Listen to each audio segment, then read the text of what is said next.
नमस्कार दोस्तों, स्वागत है आपका ऑल इंडिया न्यूज में। ये है आज 24 जुलाई 2025 की देश भर से 25 सबसे बड़ी और ताजा खबरें। तो चलिए बिना देरी के शुरू करते हैं। भारत फिर से चीनी पर्यटकों के लिए वीजा बहाल करेगा। भारत ने 5 साल बाद चीनी नागरिकों के लिए पर्यटक वीजा फिर से जारी करने का फैसला किया है। यह कदम दोनों देशों के बीच संबंधों को सुधारने की दिशा में एक महत्वपूर्ण पहल मानी जा रही है, जिससे पर्यटन और आर्थिक आदान प्रदान को बढ़ावा मिलने की उम्मीद है। MHTCET 2025 की फाइनल मेरिट लिस्ट आज शाम जारी। महाराष्ट्र कॉमन एंट्रेंस टेस्ट 2025 की अंतिम मेरिट लिस्ट आज शाम जारी की जाएगी। इंजीनियरिंग और बीटेक में प्रवेश के इच्छुक छात्रों के लिए यह एक महत्वपूर्ण घोषणा है, क्योंकि इसके आधार पर ही उन्हें कॉलेजों में सीट आवंटित की जाएंगी। मुंबई में आज से ऊंची लहरों की चेतावनी जारी। सूरत के BMC ने मुंबई में आज 24 जुलाई से 27 जुलाई तक हाई टाइड की चेतावनी जारी की है। प्रशासन ने समुद्री किनारों से दूर रहने और सावधानी बरतने की अपील की है। खासकर मछुआरों और तटीय इलाकों में रहने वाले लोगों को सतर्क रहने की सलाह दी गई है। अहमदाबाद एयरपोर्ट पर बम की फर्जी धमकी। अहमदाबाद एयरपोर्ट के टर्मिनल 1 पर एक फर्जी बम धमकी वाला ईमेल मिला, जिसके बाद पुलिस ने तत्काल कार्रवाई की। हालांकि जांच में कोई संदिग्ध वस्तु नहीं मिली और यह धमकी झूठी पाई गई। पुलिस ने मामला दर्ज कर जांच शुरू कर दी है। उत्तराखंड पंचायत चुनाव की तारीखें अपरिवर्तित। उत्तराखंड पंचायत चुनाव की तारीखों में कोई बदलाव नहीं किया गया है। चुनाव 24 जुलाई और 28 जुलाई को ही होंगे और पहले घोषित आरक्षित दिन भी यथावत रहेंगे। स्थानीय प्रशासन ने चुनावों की तैयारी पूरी कर ली है। आज गुरुपुष्य योग और हरियाली अमावस्या का दुर्लभ संयोग। आज 24 जुलाई 2025 को गुरुपुष्य योग और हरियाली अमावस्या एक साथ पड़ रहे हैं। ज्योतिषियों के अनुसार यह एक अत्यंत शुभ दिन माना जा रहा है, जिसमें पूजा पाठ और नए कार्यों की शुरुआत करना फलदायी होता है। प्रधानमंत्री मोदी यूके दौरे पर।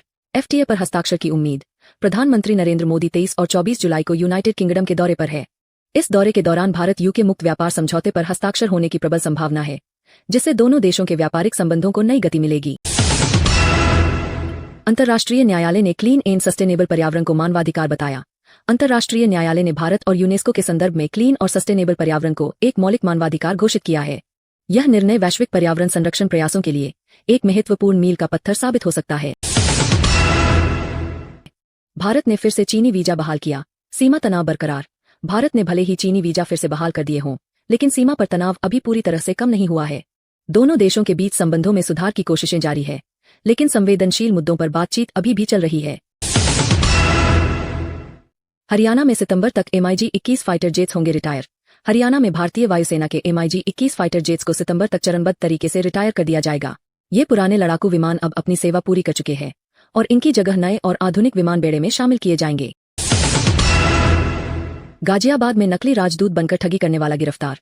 उत्तर प्रदेश के गाजियाबाद में एक व्यक्ति को वेस्ट आर्कटिका नामक नकली देश का राजदूत होने का दावा कर करियर की पेशकश करने के आरोप में गिरफ्तार किया गया है। यह व्यक्ति लोगों को उच्च पदों का लालच देकर ठग रहा था। राज्यसभा में पहलगाम हमले और ऑपरेशन सिंदूर पर होगी बहस। अगले सप्ताह राज्यसभा में पहलगाम हमले और ऑपरेशन सिंदूर पर 16 घंटे की लंबी बहस होगी।